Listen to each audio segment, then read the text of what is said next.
마태복음 19장 16절입니다.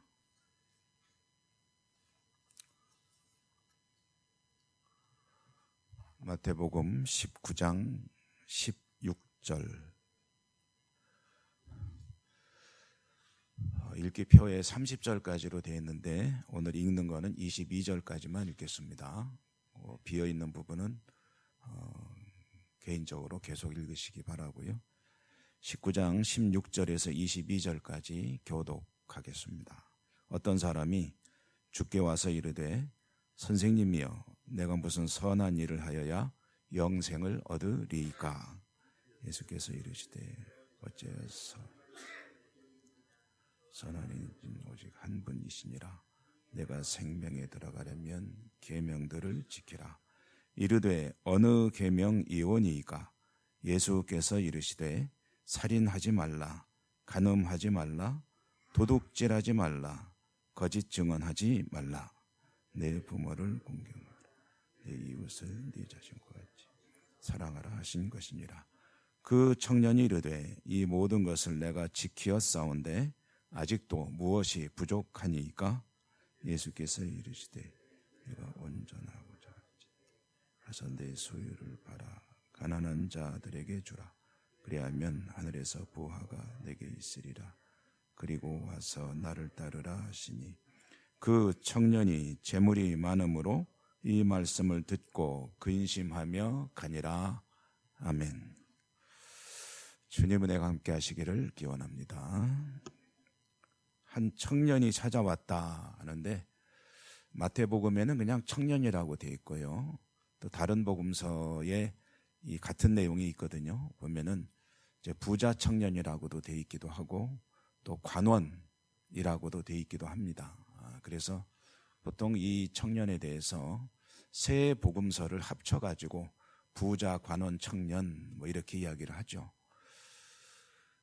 부자, 관원, 청년이라는 것은 이 사람이 인생을 참 열심히 성실하게 살았구나. 그리고 모든 면에서 별로 부족함 없는 그런 인생을 살고 있는 사람이로구나.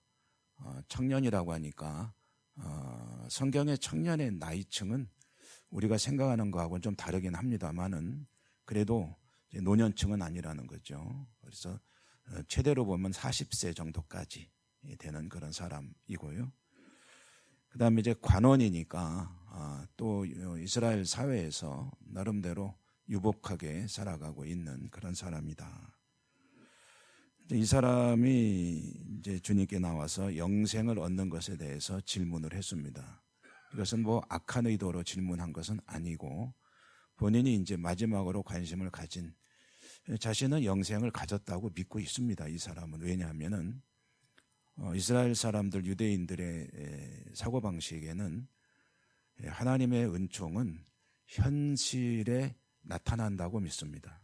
그러니까 자신의 삶에 굴곡이 없고 평탄하게 또 유복하게 잘 되어가고 있으면 그것이 이제 하나님께서 나를 축복하시는 거라고 믿는 거고요.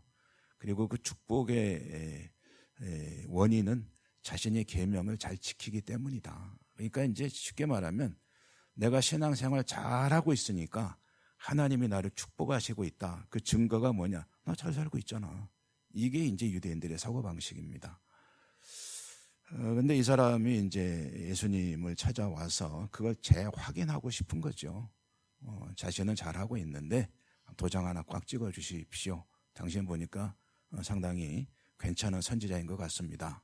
이제 이런 마음을 가지고 찾아왔는데 이제 주님께서 뭐 다 아시죠. 그러니까 영생을 어떻게 얻죠? 그러니까 이제 대답을 해주는 거죠. 계명 잘 지키면 되잖아. 너 잘 알고 있잖아. 그랬더니 그거야 제가 잘 하고 있습니다. 어려서부터 저는 계명을 잘 지켜오고 있고 보시다시피 잘 살고 있지 않습니까? 이렇게 대답을 한 겁니다. 그러자 이제 주님께서 이 사람에게 뭐가 부족합니까? 하니까 이제 결정적인 한마디를 하시는 겁니다. 그것은 온전하고자 할진대, 온전하고자라는 것은 이제 하나님께서 정말 원하시는 그런 하나님의 사람이 되기를 원한다면 내가 참 가진 게 많구나. 그것들을 정리하고 그리고 너는 나를 따르는 것이 영생을 얻는 길이다 라고 이제 결정적인 말씀을 들려주시는 겁니다. 그러자 이 청년이 슬그머니 사라지는 거죠. 재물이 많음으로 근심하며 돌아갔다라고 이제 그 상황을 마태복음이 전해주고 있습니다. 슬그머니 사라진 것은 무슨 소리 하는 거요? 지금 나는 영생을 이미 얻었고 당신에게 한 번 더 자문을 구하려고 온 거지.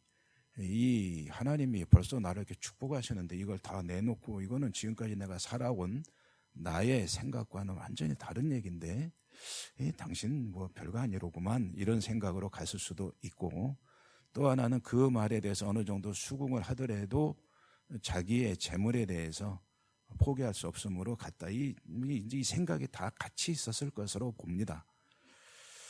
어찌됐든 우리가 이어지는 말씀을 보지는 않았는데요. 그 뒤에 읽어보면 그렇게 돌아가는 청년을 보고 주님께서 하시는 말씀이 탄식이죠. 그래서 부자가 천국에 들어가는 것이 참 어렵구나. 마치 낙타가 바늘길을 통과하는 것, 그게 쉬울 것 같구나 하고 비유로 말씀을 하셨습니다. 자, 그럼 여기서 우리는 이제 한 가지 또 궁금증이 생기죠. 그럼 부자가 하나님 나라에 들어가지 못한다 그러면은 낙타가 바늘길로 어떻게 들어갑니까? 뭐 낙타가 바늘길로 들어간다는 게 무슨 뜻인지 궁금해가지고 뭐 성경을 연구하는 사람들부터 또 무슨 고고학자니 무슨 각양각측의 사람들이 이 말 뜻이 진짜가 무슨 뜻인가를 해석해 보려고 노력했는데, 그런데 뭐 별별 해석이 다 나옵니다만은 그냥 너무 어렵게 생각할 필요 없고요. 안 된다, 어렵다라고 이해하면 되겠습니다. 낙타가 바늘길로 들어간다는 거 얘기를 왜 꺼냅니까? 쉬운 일이 아니라 거의 불가능하다라는 이야기를 하는 거죠. 그렇게 너무 막 디테일하게 파고들 필요는 없고요. 어쨌든 주님 말씀하신 의도는 부자가 어렵다라는 얘기는 안 된다라고 한 건 아니거든요. 어렵다라고 한 거지. 그러니까 재물을 많이 가지고 있는 것이 천국 가는데 도움이 안 된다라는 이야기는 그럼 무슨 얘기겠습니까? 재물을 많이 가진다는 사람의 그 특징을 이야기하는 겁니다. 많이 가진다는 것은 결국 자기에게 끌어모은다는 뜻입니다. 재물을. 끌어모은다는 것은 재물을 끌어모으기 위해서 다른 것들을 희생시킬 수밖에 없는 인생을 산다라는 이야기입니다. 이것은 그러니까 중심의 이야기죠. 중심의 이야기. 만약에 하나님의 말씀을 따르는 삶, 그리고 재물을 추구하는 삶을 놓고 볼 때 부자는 어떤 개연성이 높으냐면은 하나님 말씀 따르는 거 좋아요. 그렇지만 이것은 내가 절대로 양보할 수 없습니다 라는 대목이 있는데, 그 중심에 뭐냐면은 물질이 있다라는 이야기입니다.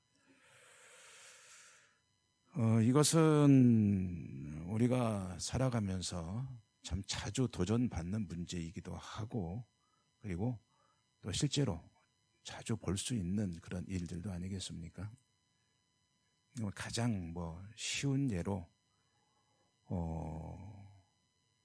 예를 들어서 신앙생활 하에 가면서 자영업을 하는데 주일에 교회를 가야 되는데 이거 하루 매출을 포기하기가 쉽지가 않다. 충분히 이해가 가는 상황이죠. 어렵죠. 어려운데 근데 그럼에도 불구하고 일단 주일은 주님의 날이야 라고 해서 자영업을 하든 아니면은 다른 일을 하든 이 날은 심지어는 무슨 시험을 봐야 되는데 이 날은 주일이면은 난 시험도 안 볼 거야 라고 하면서 신앙을 지키려고 하는 이들이 있는가 하면, 어느 부분에 가서는 요거는 어쩔 수 없잖아 라고 하는 이들이 있습니다. 그러면 무엇이 옳으냐라고 생각할 때 만약에 하나님을 예배하는 것은 절대적인 가치야. 그렇기 때문에 이것은 무엇과도 타협할 수 없는 일이야 라는 신앙을 가졌다면 그런 다른 것들은 아예 처음부터 포기를 할 겁니다. 그런데 만약에 이것이 그래도 내 평생에 한두 번밖에 없을 기회일 수도 있는데 그렇다면 이렇게 해야지 라고 한다면은, 그쪽에 무게를 둔다면은 예배를 한두 번 양보하는 것은 뭐 누구나 선택할 수 있는 일이거든요. 그런 것들을 우리는 사실은 경험하기도 하고 또 주위에서 보면서 가기도 하지 않습니까? 유명한 이야기 있죠. 올림픽에 출전한 영국의 리들이라고 하는 선수, 불의 전차라는 영화로 잘 알려진 국가를 대표해서 올림픽 육상 종목에 출전을 했습니다. 그런데 하필이면 또 이 경기를 이제 주일날 하는 거예요. 이 사람이 국가를 대표 자기 혼자 참여한 것도 아닙니다. 그러나 이 사람 뭐라고 하냐면 나는 주일에는 뛰지 않습니다. 그리고 그 경기를 보이콧 해버렸어요. 그리고 예배를 드렸습니다.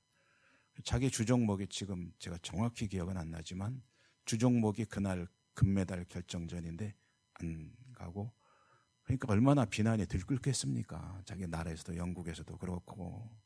근데 이 사람이 그 다음 날인가 그 다음 스케줄에 자기 주종목이 아닌 400m인가 주종목인데 800m 경기를 이제 한다 그래서 거기에도 아마 참가를 했었나 봐요. 거기에 나가서 뛰어서 금메달을 땄습니다. 그러니까 또 금방 또 이제 찬사로 바뀌게 되죠. 어쨌든 일생일대에 자기 개인의 의사도 아니고 국가를 대표해서 나갔지만 그 비난이 얼마나 쏟아질지 요즘 같으면은 악플이 그냥 뭐 수없이 달리겠죠. 사람이 살 수가 없을 정도로 고통을 받을 터인데, 그렇지만 하나님과의 관계 속에서의 나, 그리고 다른 것과의 관계 속에서 나 해보면은 하나님과의 관계 속에서 내가 더 중요하다는 거예요. 어찌 보면은 무책임한 일인 것 같고 그럴 것 같지만 사실 올림픽에 나가기 전에는 내가 주일날 경기를 하게 될지 안 하게 될지 모르니까 일단 나가는 거 아닙니까? 나가라니까. 그런데 그렇게 되었다는 거죠. 자, 이걸 어떻게 해야 되느냐 할 때 그는 자기의 그 주일 신앙을 선택을 한 것이고 그 뒤에 중국 선교에 헌신해서 중국 선교사로 참 큰 일을 감당했다는 그런 이야기를 우리가 알고 있습니다. 선택은 사실은 각자가 하는 거죠. 그런데 적어도 이 청년은 재물에 관해서는 자기 나름대로 확고한 그런 기준이 있고 하나님의 말씀과의 비교의 과정에서 이 말씀이 정말이라면 하나는 어떤 고민할 것도 없이 나는 재물하고는 비교할 수 없습니다라는 생각을 하면서 슬그머니 살아졌다면 그 중심의 말씀보다는 그러나는 재물이 더 중요한 사람이었다라는 것이죠. 이어지는 말씀에 보면은 베드로를 비롯한 제자들에게 주님께서 말씀하시기를 내 이름을 위하여 집이나 형제나 자매나 부모나 자식이나 전토를 벌인 자마다 여러 배를 받고 또 영생을 상속하리라 라고 했습니다. 여기서 버린다는 것은 소홀히 여긴다는 뜻이 아닙니다. 나올 때마다 혹시 오해를 하실 수 있기 때문에 말씀드리는데 버린다는 것은 하나님보다 앞에 두지 않는다는 뜻입니다. 어떤 것도, 그러니까 집이나 형제나 자매나 부모나 자식이나 전토, 모든 내 삶의 소중한 것들이 아무리 소중해도 하나님보다는 뒤입니다 라는 믿음입니다. 이렇게 믿음 생활을 한 이들은 여러 배를 받고 영생을 받지 못하는 자가 없을 것이다. 이게 주님의 약속이고 선언입니다. 주님, 하나님이 최우선이다 라는 이 믿음을 참 어렵죠. 쉽지 않습니다만은 지켜나가라고 힘쓸 때 영생이 우리에게 주어진다. 오늘도 승리하시는 복된 하루 되시기를 축복합니다. 은혜로우신 하나님 감사합니다. 저희들은 연약합니다. 참으로 주님의 말씀 따라가는 것이 쉽지는 않아 보입니다. 그러나 주님만 바라보며 주님 우선으로 사는 것을 확고히 마음속에 새기고 믿음을 지켜나간다면 또 그렇게 할 수도 있을 것입니다. 주님께서 성령으로 저희들의 마음을 잡아주시고 주님만 바라보는 믿음으로 늘 승리하는 삶으로 살아갈 수 있도록 은혜 베풀어 주시옵소서. 오늘도 여러 가지 기도를 가지고 하나님 앞으로 나아가겠습니다. 하나님 말씀대로 저희들의 기도에 응답하시고 이루시고 영광 받아 주시옵소서. 예수님 이름으로 감사하고 기도드립니다. 아멘. 하늘에 계신 우리 아버지 이름을 거룩하게 하시며 아버지의 나라가 오게 하시며 아버지의 뜻이 하늘에서와 같이 땅에서도 이루어지게 하소서. 오늘 우리에게 일용할 양식을 주시고 우리가 우리에게 잘못한 사람을 용서하여 준 것 같이 우리 죄를 용서하여 주시고 우리를 시험에 빠지지 않게 하시고 악에서 구하소서. 나라와 권능과 영광이 영원히 아버지의 것입니다. 아멘. 오늘 말씀을 통해서 깨달은 바가 있으면 그렇게 믿음을 지켜나갈 수 있도록 하나님의 도우심을 구하시고요. 또 여러분의 여러 가지 기도도 있고 또 같이 기도하는 기도 제목도 있는데 이제 또 산불 문제 참 하나님께 간절하게 기도해야 될 때입니다. 주여 한번 부르고 다 같이 동성으로 기도하겠습니다.